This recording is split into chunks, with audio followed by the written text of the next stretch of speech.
We need to learn to live in gardens of time that stretch far beyond our borders, boundaries, and current citadels. It has taken millennia for this version of society to emerge.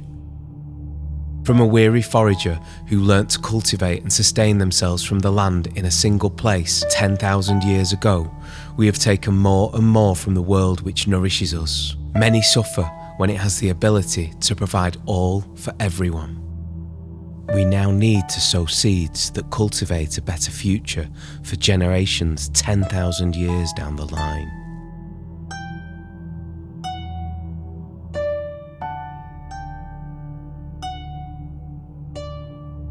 I invite you to dig into your story mind to create the stories you wish to see grow roots over the next 200 years. Stories that will bring about the foundations of a connected culture spanning millennia into the future.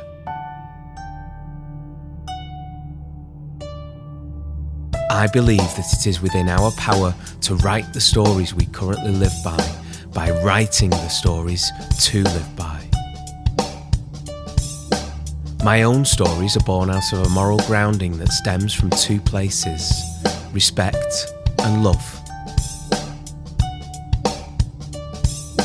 This grounding then turns into action, learn and grow.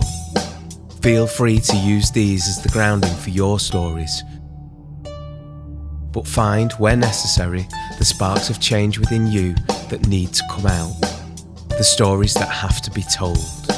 The stories are in you and around you. You just need to take the time to notice. You just need to take the time to sit and be with all of the noise and find the threads that connect to you. Find the time. Find the voice. And ultimately, you will learn this place speaks. This place speaks. This place speaks.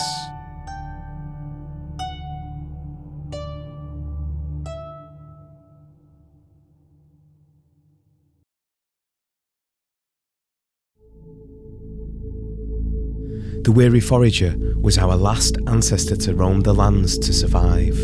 The last migratory human.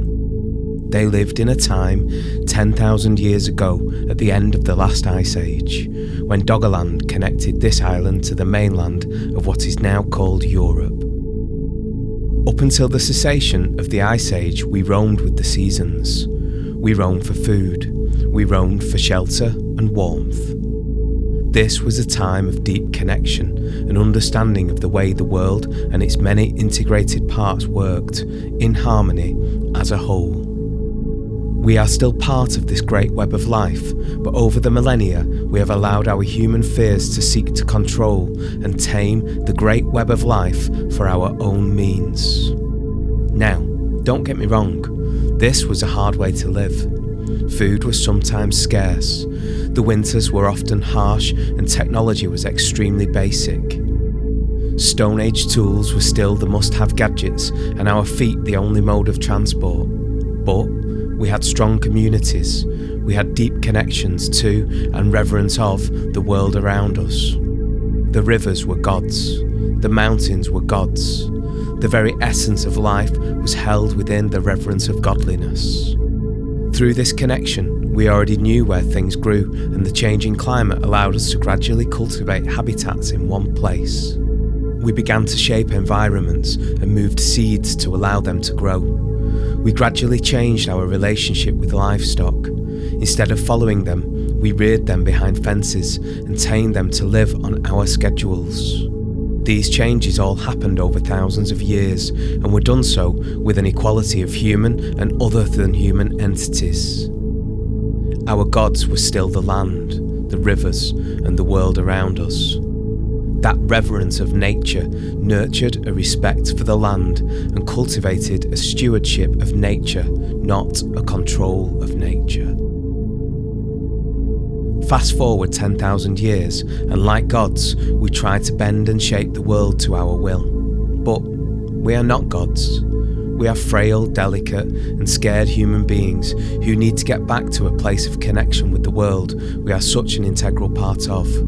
So, how have we got there?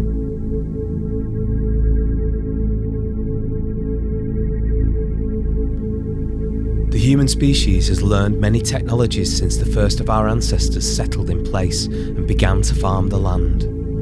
From stone we moved through copper, bronze, and iron, learning the properties and uses of them all over thousands of years. All of this knowledge was passed on through story, from grandparent to child, who, in turn, became grandparent. Cycles of wisdom, deeply connected with the world around us. All of these technologies considered their surroundings as equals. Over the last 2,000 years or so, we have taken the wisdom and connection from the world around us and objectified it, placing it above us, in the sky, in a single person, in a symbol. Our stories were ripped from the lands around us and locked away in text, which most of us could not read, and delivered to us as total and undeniable truths cast over vast landscapes and populations. It is time to stand firm and rediscover our old stories and to write new stories, specific not only to our times but to our place. We need to find local communities and develop local webs of story and wisdom that specifically tie us to the landscapes we live within, that ties us to the flora, fauna and fungi that we live amongst as part of our everyday lives. We need only take our bodies to see a delicate balance of billions of organisms all residing in the same place. It is our job to listen to that place and provide the nourishment and sustenance that the collective we needs in order to live a healthy and balanced life. It's not too difficult then to blur the edges so that we can see that the collective we blends seamlessly into the environments within which we live.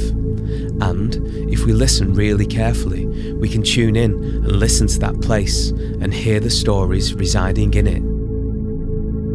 For this next step, we need to learn our story mind, which we will explore in episode 2.